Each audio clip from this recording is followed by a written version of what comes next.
seriously missing out. This is one of the, not only one of the best South Korean action movies, but is one of the best action movies ever. It's very much like Leon, and I've said it before, and I'll say it again right now. It is better than Leon. 우리들의 이야기를 함께 나누는 스토리 코리아입니다. 아시는 분은 아시겠지만 존윅의 원조라고 할 수 있는 것이 2010년에 개봉한 바로 우리 영화 아저씨죠. 존윅의 감독 역시 인정한 부분이 있고요. 오늘은 그 내용과 외국인들의 반응을 함께 살펴보겠습니다. 좋아요 한번 부탁드리고요. 영상 마지막에는 해외 리메이크 영화도 함께 감상하실 수 있어요. 그럼 바로 시작할게요. Ninguém duvida que John Wick é um sucesso. A franquia é uma das franquias mais prósperas e promissoras de Hollywood. Tanto é que está vendo aí o spin-off Bailarina. E ainda vem o spin-off do Kane, né, com Donnie Yen. Ainda vem muita coisa aí dentro do universo de John Wick. Só que hoje aqui agora eu vou apresentar para você o filme responsável por criar, sim, o mundo de John Wick. O filme responsável por trazer John Wick à grande tela. E esse filme é ninguém mais, ninguém menos que The Man From Nowhere, um homem de lugar nenhum, um sucesso coreano que está lá no Rotten Tomatoes com 100% de aprovação. Que filme é esse? Não sabe não? Ah, você não sabe o que você está perdendo, mas hoje aqui agora você vai ficar sabendo tudinho a respeito do Homem de Lugar Nenhum. E por que o próprio diretor Chad Stahelski, responsável pelo John Wick verse, né, responsável por John Wick, já veio a público falar que ele vai fazer sim uma refilmagem desse filme para os estadunidenses. Pois é, então vem comigo que hoje você vai ficar sabendo tudo o que a gente pode esperar da refilmagem e por que esse filme é responsável por criar John Wick. Vem comigo, no caminho eu explico.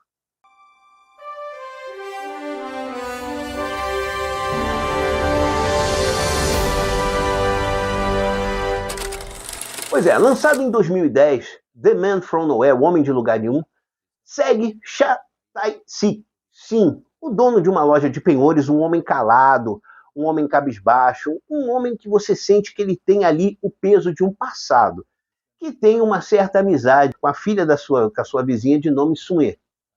E a gente sabe, conforme o filme vai andando, a mãe dela acaba, né, fazendo o que não deve, acaba mexendo e roubando coisas de quem não deve, e isso acaba levando ao extremo da menina ser sequestrada. Pois bem, existe uma trama muito boa, como o cinema asiático em si, principalmente o cinema coreano, nos traz. Gente, se você tiver tempo, assista ao filme. O filme é difícil de você achar, vocês vão me entender, entendeu?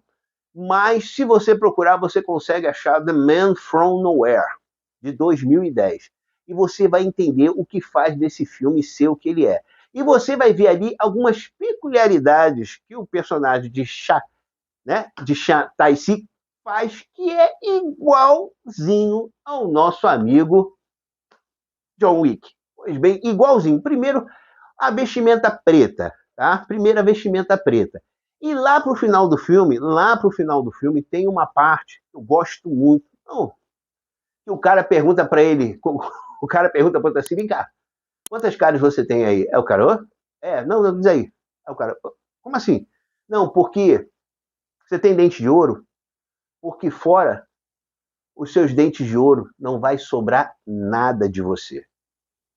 Meu amigo, aí o rodo começa a rodar de geral. Você vai ver e você vai falar assim, porra, isso é John Wick. É sim, é John Wick. Não é à toa que o nosso querido Chad Stahelski, diretor responsável pela franquia, né, veio a público falar que, além dele ter se inspirado nesse filme para criar John Wick, ele está trazendo sim, está entrando em acordo para trazer sim a versão hollywoodiana de Um Homem de Lugar Nenhum. Agora, tu imagina isso, parceiro. Tu imagina, porque a gente já está acostumado com o John Wick, vai ver e vai assim, pô, isso é igual ao John Wick. John Wick é que é igual O Homem de Lugar Nenhum. Com o talentoso Won Bin no papel principal, o filme entrega atuações memoráveis que vão do angustiante ao brutal. Junto a ele, nós temos Kim Sang-hong, que interpreta a menina sequestrada, Sung-moon, mostrando uma química impressionante entre os protagonistas. O diretor, Lee Jong-bum, faz um trabalho excepcional, trazendo uma direção focada e coreografias de ação eletrizantes que mantém o público na ponta da cadeira. ele consegue equilibrar momentos de violência gráfica com toques sutis de emoção, deixando uma marca duradoura na narrativa. Lembra o quê? Lembra John Wick? Pois bem, a influência e recepção. A recepção crítica foi extremamente positiva. O filme não apenas se destacou no box oficial sul-coreano, como também deixou uma impressão forte na indústria de Hollywood. Chad Stahelski, o diretor de John Wick, admitiu em entrevistas que The Man from Nowhere foi uma grande fonte de inspiração para a sua franquia. Ele mencionou como o estilo minimalista e a natureza brutal e gráfica influenciaram a forma como John Wick foi desenvolvido. Nada se cria, tudo se copia. Pois é, e aí, você sabia disso tudo? Sabia que foi exatamente o Homem de Lugar Nenhum que inspirou Chad? 이번에는 무술 전문가들이 바라본 아저씨의 액션 장면들을 볼 건데요. 첫 번째는 격투기와 헬스장을 운영하면서 액션 장면 리뷰를 올리는 분인데 현재는 본업이 바빠서 영상 활동을 쉬고 있는 것 같더라고요. 그리고 두 번째는 아저씨 영화 이후 더욱 주목받게 된 필리핀 무술 칼리 전문가들의 리뷰입니다. 함께 보시죠. Crime action thriller. It is R-rated, so be ready for a bit of brutality. When I was kind of just skipping through to check the quality of the scene, I definitely saw a couple of things that lead me to think this is going to be a pretty brutal fight. 내 동생 어딨어? He's pissed.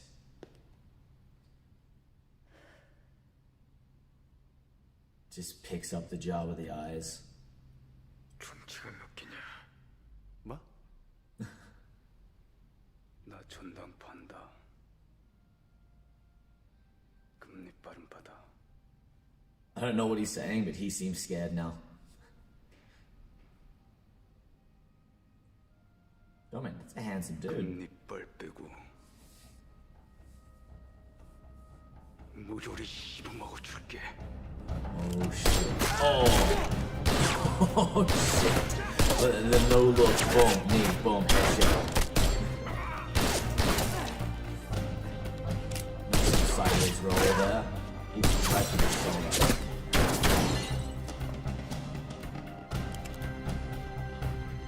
Best place to be, hide behind the statue. I'd be covering my ears too. I can imagine how loud that would be in such a small space.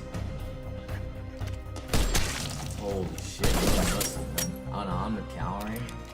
I mean, to be fair.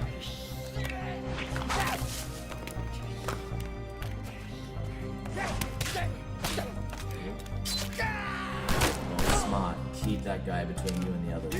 Very, very smart. Oh, got his arm. In the middle of multiple attackers is not where you want to be. Always, if you ever find yourself in that kind of a situation, try and get one of them between you and the rest. Or at least keep them all in front of you. Hey, baseball Batman, you made another appearance.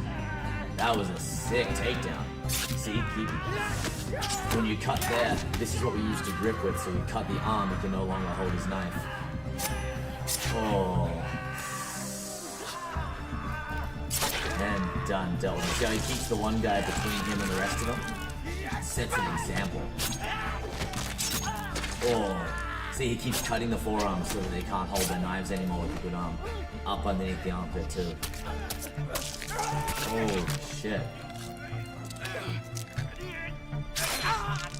Right to the inside of the thigh.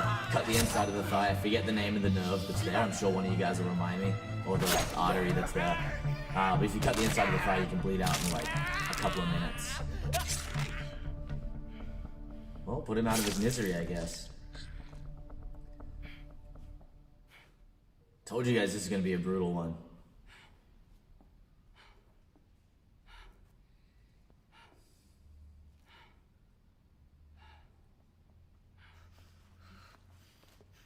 He's got a newspaper trying to staunch the flow of blood. Man, he didn't even finish them off, just left them there to bleed out. I mean, to be fair, if they had anything to do with the little girl, they deserved it.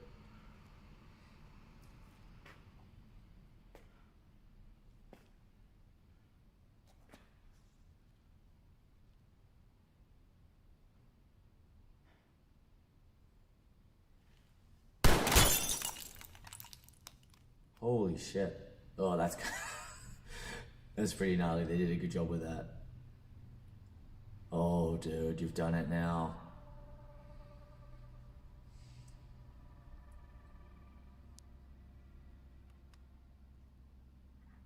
Bad idea, dude. He's like John Wick with his dog, but with the eyes instead.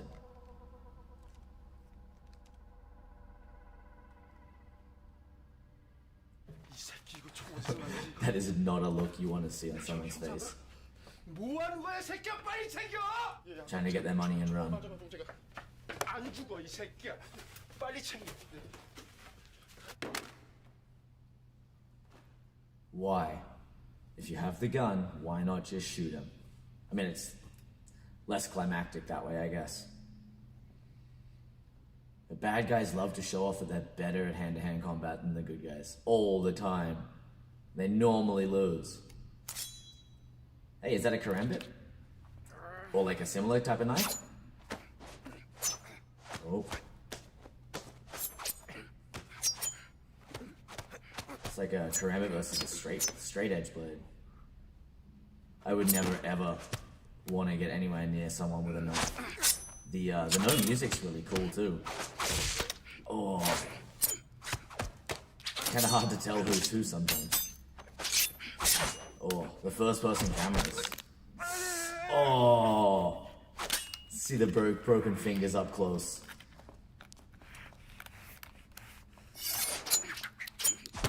Oh, changed his grip with the knife. It's more of like an ice, went from like a stabby grip to more of an ice pick grip. Oh, damn. Oh. Almost just looks like a kitchen knife. That's one way to trap the arm. Yeah, I guess if you're biting here, you don't really have much range of motion with your hand this way, do you?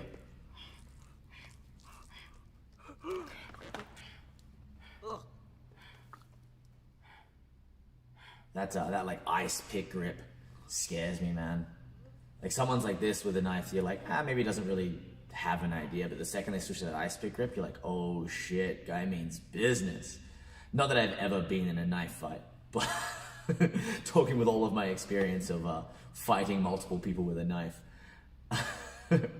Alright guys, that was The Man from Nowhere final fight scene. Damn, I was not expecting that. That was sick. He does a pass, a slash, he comes out here, does another slash, and controls here. Note that he's behind the person. He's not only flanked, he's completely behind his assailant and using the assailant's body as a shield against the other assailant.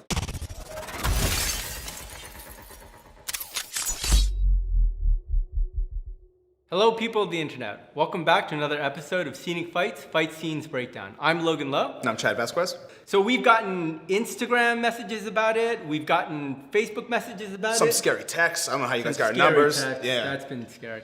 But we're really excited about this. It's actually one of my favorite films, The Man from Nowhere. And it's so good that there are actually two great knife scenes that we'll be doing.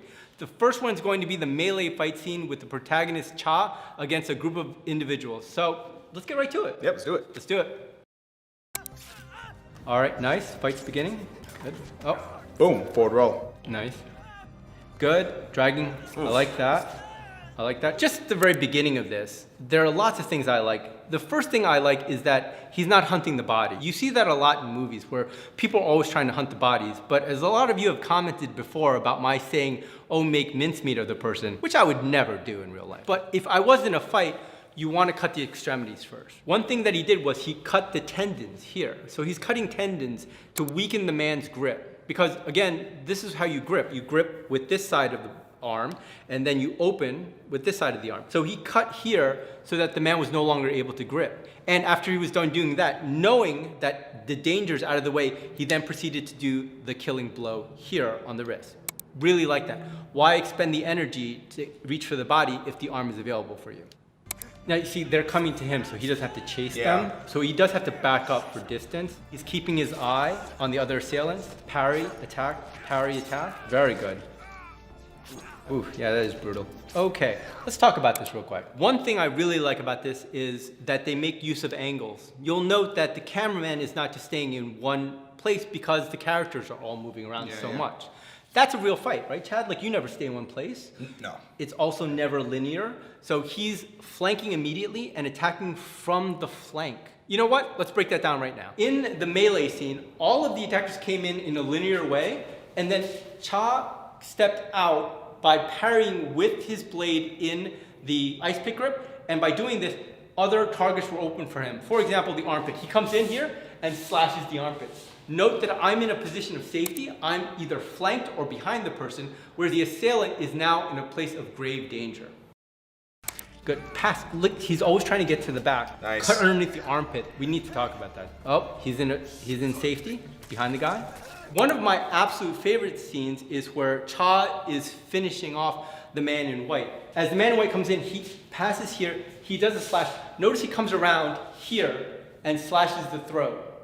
So by slashing the throat here, or capturing, he's now behind the person, and then he's able to stab him from behind. This is an ideal position. His enemy's in front, he's using another enemy assailant as a block for himself, while also finishing him off from a position of safety. There is no way that he can hurt me in a meaningful way, whereas I have killed him in a meaningful way. Okay. Okay. Oh, that looks like an arm lock. Kimura. Yeah. Kimura, okay. Now, you'll note that it didn't work. The Kimura, the arm control that he was in, that arm control would have worked had Cha not been armed, correct? Yeah, the guy let go the moment he got stabbed in the leg.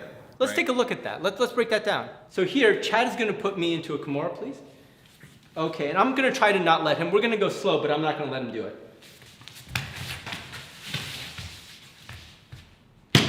Yeah, I couldn't get out of that. But the dynamics change with the knife. I'm now armed. Chad, you're going to do the same thing? Yep. I'm going to resist. All right, so now I'm resisting as we're going here. Yeah, that's not going to work.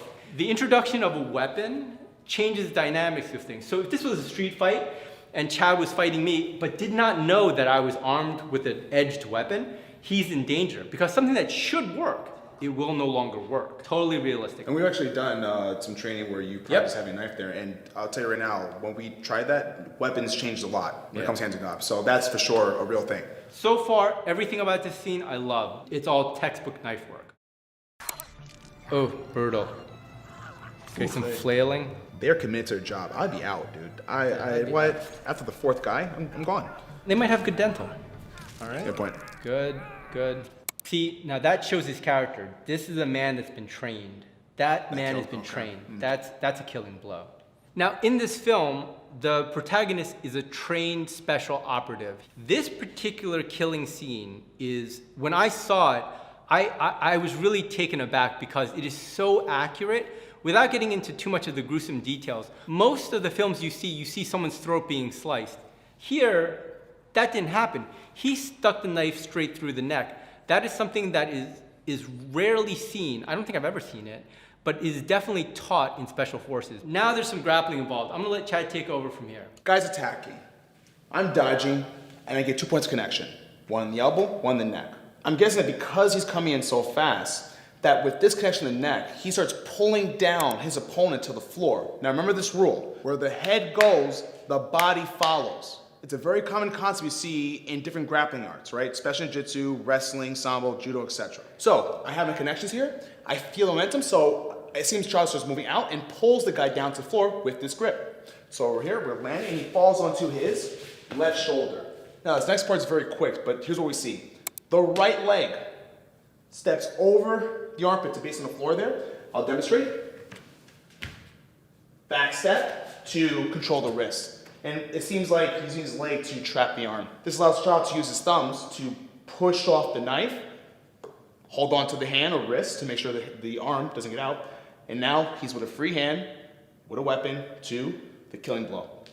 And just a quick comment on the killing blow. It's done in a very efficient way that really captures how he's a trained operative. He's not slashing the throat, he's just delivering a straight thrust to the neck. Very efficient.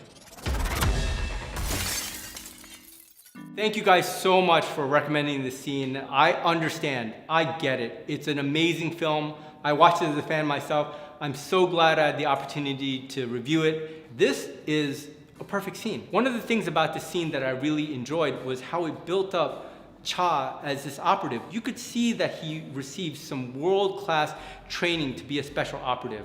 That's apparent in how he moved. He retreated when he needed to retreat. He attacked when he could attack. And he constantly tried to improve his position while being safe. And that's something that's very important when it comes to weapons work. In this entire scene, Cha kept himself safe. He kept his assailants in front of him. He made sure that he wasn't flanked while flanking. And he attacked the extremities first before finishing off the bodies. Each time, it really made you feel this guy knows what he's doing, and he's doing it in a very professional, orthodox, efficient manner. I, as a practitioner of Kali, I'm not sure how I can improve upon it. And that's really what I look for when I grade things. Like, if this was a real life situation, what would I have done differently to protect myself or press the attack further? I'm not sure I would have done anything differently. I have to give this an A+. It's a perfect scene. Honestly, great work by the fight choreographers and the director. 이번에는 미국에서 활동하는 실제 스턴트 연기자들이 아저씨의 마지막 칼싸움을 직접 재현한 영상을 준비했습니다. 액션 연기자이자 영화 제작자인 이들의 영상 잠깐 보실게요.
He plays Tae Sik, right? He is phenomenal. Like his body language, feeling his pain. So it's really, the action is also pretty brutal and visceral. I like that. I always like action that's believable. And like, this isn't some over-the-top crouching tiger, hidden dragon, hidden wire work, fake nonsense where they're like balancing on bamboo shoots. This is like a dude taking a hook knife and just being like rip, rip, rip, and they're, dudes are falling over on the ground. It's sweet. It's awesome. And then, there's always that mini boss fight. And there's an appropriately BA character. I thought it was a really, really solid Korean action film. I highly recommend it. Worth your time if you're looking for a great action movie. 영상의 러닝타임이 30분이나 되었네요. 그만큼 아저씨가 가진 영향력이 작지 않다는 뜻이겠죠. 오늘 함께 살펴본 해외 반응들 어떠셨나요? 존윅의 원조로 인정받고 액션 전문가들이 분석하고 리메이크될 정도로 전 세계에 영향을 미친 우리 영화 아저씨. 정말 자랑스럽습니다. 다음에는 또 어떤 우리들의 이야기를 함께 나눠볼까요? 좋아요와 구독 눌러주시면 큰 힘이 됩니다. 보고 싶은 해외 반응이나 K 콘텐츠가 있다면 댓글로 알려주세요. 마지막으로 영화 아저씨에서 소미 역을 맡았던 김세론 배우의 명복을 기원드립니다. 우리들의 이야기를 함께 나누는 스토리 코리아였습니다. 다음 영상에서 다시 뵐게요.